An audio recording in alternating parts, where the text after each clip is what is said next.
그 당시 재미있는 게요. 우리나라 선교사들이 우리나라에 들어온 사람들은 그 사람들의 영향으로 미국으로 유학을 간 사람들은 다 그 당시에 미국의 신학교가 아직 그 당시에 근본주의 영향이 아직 굉장히 강하게 남아있던 시절이라 주로 근본주의 신학교에서 공부하고 돌아옵니다. 근데 우리나라의 신학계 유학자들이 또 한 그룹이 어디냐면 일본으로 갑니다.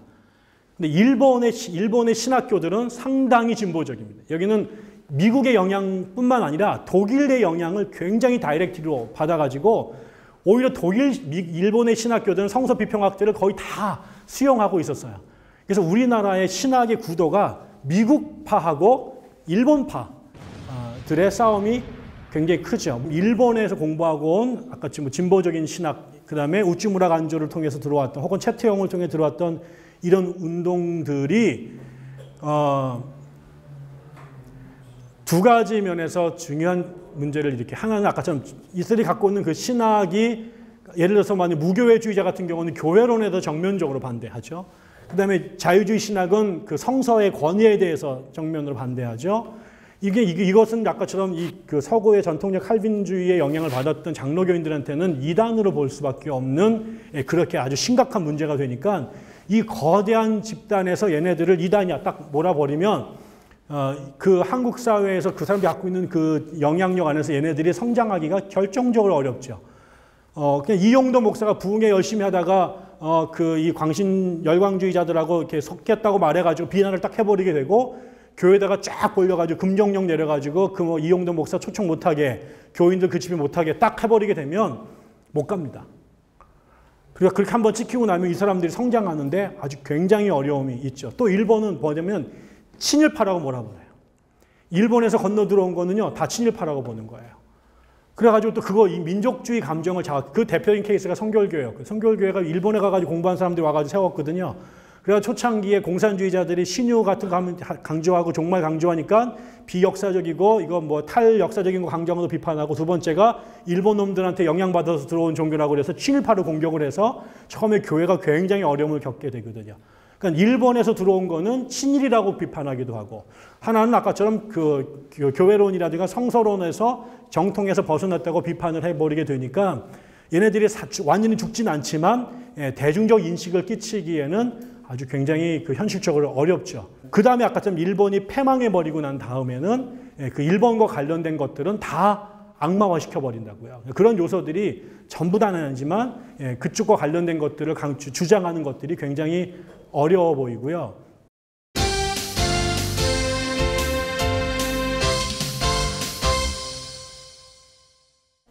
처음에 북장로교 북감리교회가 들어왔는데 그 선교사가 들어온 숫자, 그 다음에 거기다 쏟아부은 돈, 이 양을 따지면 감리교회하고 장로교회는 상대가 되지 않아요. 근데 결국은 지나고 나서 그 결과물이 아까 말한 것처럼 거의 4대1 정도 수준으로 벌어져요. 그래서 그리고 이제 그게 이제 서북 지역이란 말하는 평안도 지역과 황해도 지역에서 빅뱅이 일어나게 되죠. 그래서 뭐 신학교도 거기 세워지고 부흥운동도 거기서 벌어지고 나중에 무슨 뭐 데라우치 암설 총닭 사건이나 백오인 사건도 거기서 다 벌어지고 그러면서 우리나라의 신학교도 거기서 제일 먼저 세워지고 물론 감리교가 조금 먼저 세워지긴 했지만 거기서 그러게 보니까 거기서 배출되는 사람들의 숫자 이게 이제 이게 뭐죠 일종의 뭐라 그래 계속 가속도가 붙는 거죠. 그러니까 신학교에서 배출되는 신학생들의 숫자, 그 다음에 안수받는 목사들의 숫자, 파송된 선교사들의 숫자, 그들에 의해서 개척되는 교회들의 숫자가 시간이 지날수록 눈덩이처럼 차이가 벌어지기 시작을 하게 되죠.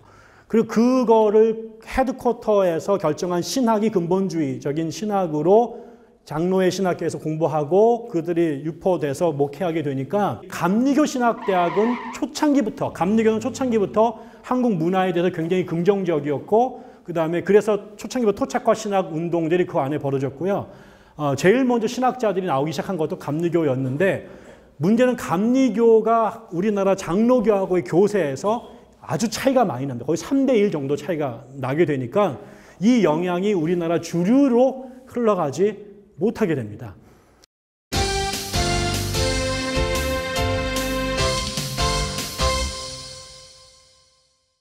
이게 또 1930년대가 되면 우리나라도 이제 목사들이 신학 교육을 받기 시작한 지가 한 3, 40년 정도 지나게 되니까 나름의 이제 성경 학권 수준보다는 좀 더 올라가기 시작을 하게 되죠.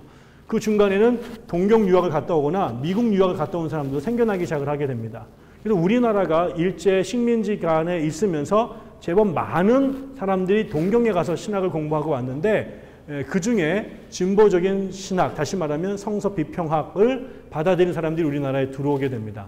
그러면서 우리나라에서도 진보적인 요소가 우리나라 안으로 들어오려고 하는 움직임이 1930년대에 나타나기 시작을 해요. 그래서 뭐 잘 알려진 것처럼 모세가 그 모세 오경을 다 모세가 썼다라고 하는 생각들에 대해서 아니야라고 말하는 사람이 그때 처음 나타나기 시작합니다. 또 이제 여성들이 이제 교회에서 안수를 못 받으니까 여성 안수 줘야 돼라는 생각들을 하게 되면서 그랬더니 바울 서신에서 여자들은 입 다물고 있어라고 하는 이 부분을 어떻게 해석할까라고 할 때 그 일각에서 공부를 했던 분들이 그거는 보편적으로 적용되는 문제가 아니라 그 당시 아주 특수하게 읽혀야 될 거야 라고 이렇게 새롭게 해석을 한단 말이에요.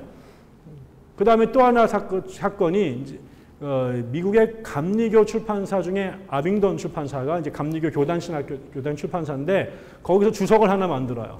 근데 그거를 우리나라에서 번역을 하려고 내는데 여기에 그 당시 우리나라에서 신학 공부 좀 했던 분들이 다 참여해서 장로교 감리교 연합으로 이 성경을 이제 주석 성경을 이제 주석서를 번역하는 일들을 하게 되죠.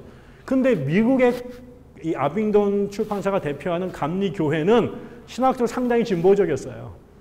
그러니까 그 아빙던 주석성도 성서 비평학을 일정 부분 받아들인 내용들이 그 안에 담겨져 있었던 거죠. 근데 그러니까 여기에 특별히 이제 장로교 측에서 여기에 그 번역자로 뭐 송창근이나 아니면은 한경지 이런 분들이 참여했는데 이거를 장로교단에서 아주 크게 문제를 삼습니다.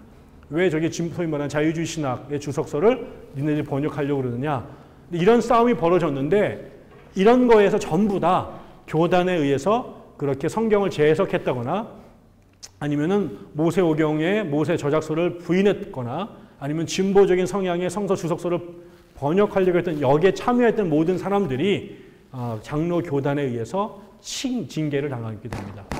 그러면서 우리나라에서 이거는 건들면 안 되겠구나라고 하게 되면서 이 사람들이 다 자기의 펜을 꺾게 되죠. 그리고 그때부터 어쩌면 최초로 신학의 진보화를 시도했던 사람들이 교단에 의해서 이렇게 억압을 당하게 되면서 한국의 장로교는 그때부터 철저하게 기존의 보수적인 입장들을 견지하게 되죠. 우리식으로 말하면 근본주의적인 성서 이해가 장로교회의 보편적인 입장으로 이제 서게 됩니다.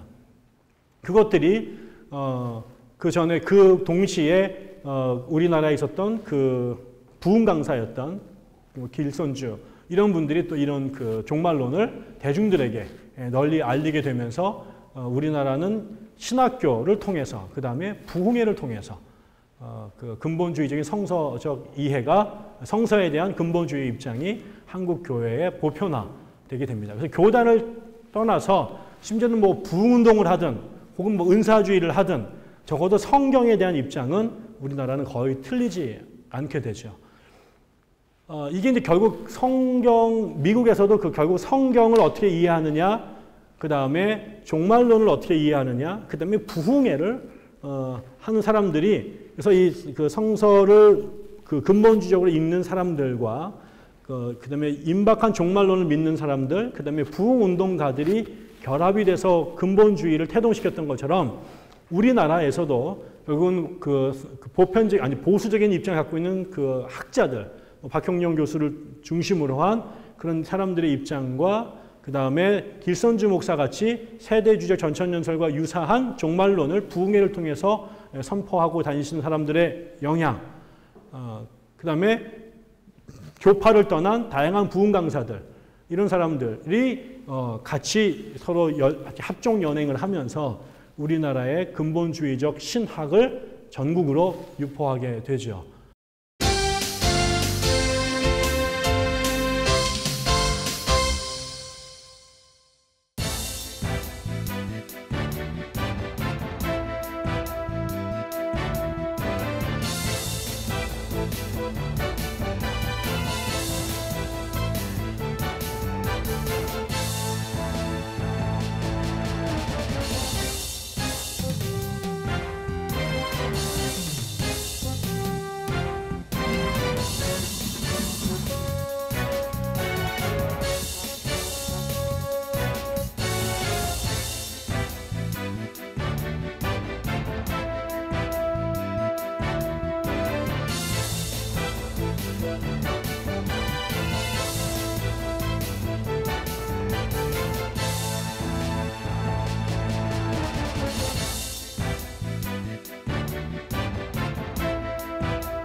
우리나라는 사실은 그 박형룡 목사가 1930년대 이렇게 유학하고 돌아오기 전까지 이런 근본주의적 신학 논쟁은 거의 없었어요. 우리나라는 그 당시 교회를 막 세우던 때였고, 이제 성경을 그냥 하나님 말씀으로 존중하고 사랑하고 섬겼는데, 박형룡 목사가 미국에서 근본주의 신학을 공부하고 돌아오고 난 다음에 우리나라의 최초의 신학자가 한 명이 생긴 거죠. 제대로 공부하고 돌아온 최초의 신학자가.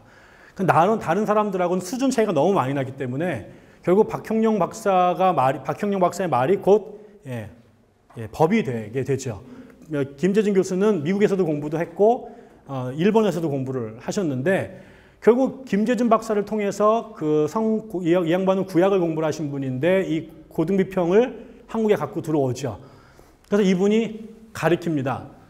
그런데 이 박형룡과 김재준이 두 사람이 이제 쌍벽을 이루면서 우리나라 신학계의 주름을 잡았는데, 결국 그 신학 논쟁에서 점점 이제 내가 볼 때 박형룡이 일방적으로 다 헤저머니를 갖고 있던 그 안에 이 김재준이라고 하는 사람을 통해서 새로운 그룹들이 점점 이거를 수용하는 사람들이 커지게 되죠. 그게 이제 나중에 그 장로교 안에서 아주 결국 이제 그 기장이 분리되고 한신대학교가 세워지는 갈등으로 벌어지게 됩니다. 그런데 결국은 이게 일종의 쫓겨난 형태가 돼버리죠. 그리고 주류는 박형룡이 죽을 때까지 나중에 뭐 합동과 통합이 갈라져서 쪼개지긴 하지만 기장은 아주 작은 분량, 한신대 사람들은 아주 작은 분량으로 갖고, 그 다음에 우리나라 아까처럼 70%를 장악하고 있었던 장로교의 절대 다수는 박형룡 신학의 영향 아래 있게 되죠. 그러면서 김재준 교수를 통해서 들어왔던 이 한신대학교의 이 진보적 신학이 우리나라 장로교 안으로 들어가는 것을 굉장히 제한될 수밖에 없었고, 그리고 이게 아까도 이 진보성이라고 하는 것이 미국 같은 경우는 이 그 신학적 진보주의, 그다음에 문화적 진보주의가 사회적 진보주의와 연결이 되거든요. 근데 우리나라가 분단되고 나서 우리나라의 그 기독교는 신학이 보수주의면 사회도 보수적일 수밖에 없게 되죠.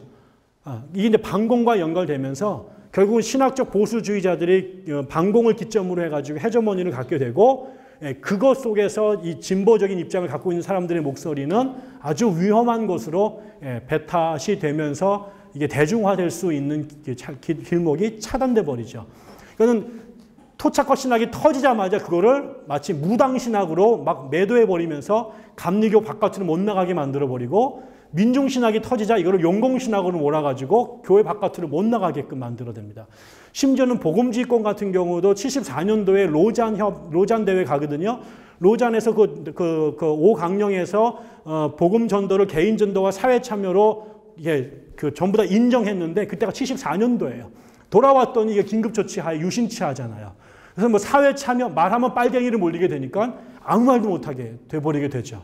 그래서 우리나라가 사실은 그런 흐름들이 계속 있었지만, 아까 말한 제가 볼 때는 이 보수 신학 플러스 분단, 반공, 이것이 연결이 되면서 결국은 박형룡 선생의 그 근본주의적 신학이 한국의 주류 신학으로 가고, 심지어 이것이 타교단으로 들어가게 되죠. 얼마나 강하면 결국은 감리교의 이 토착화 신학을 가장 집대성했던 변선한 교수를 이단으로 쫓아낸 게 감리교에 있는 제가 이제 킴스 브라더스라고 말하는 이쪽 분들이 이 영향을 받아들이게 되죠. 그래서 감리교는 원래 이 변선안의 흐름이 오히려 메인 라인이어야 되는데, 거기에 박형룡식의 근본주의 신학이 대형 교회를 만들어내고, 그 대형 교회 목사들이 감신을 짓눌러 버리게 되는. 그 다음에 그 기장 같은 경우도 장공 김재준 교수, 그다음에 안병무 이렇게 온 이 라인이, 문익한 이 라인이 오히려 나중에 다 찌그러들고 이 근본주의 신앙을 받아들여서 부흥해가지고 대교회를 맡은 이표 목사 교회가 한신을 점령해 버리게 되는. 그래서 결국은 제가 볼 때는 이 도저히 흘러오는 절대 다수의 근본주의 신학에 소수의 영웅적 저항들이 있었으나 무참히하게 짓눌려 버린. 그래서 지금은 거의 숨만 꼴딱꼴딱 치고 있는 형태로 넘어오고 있다.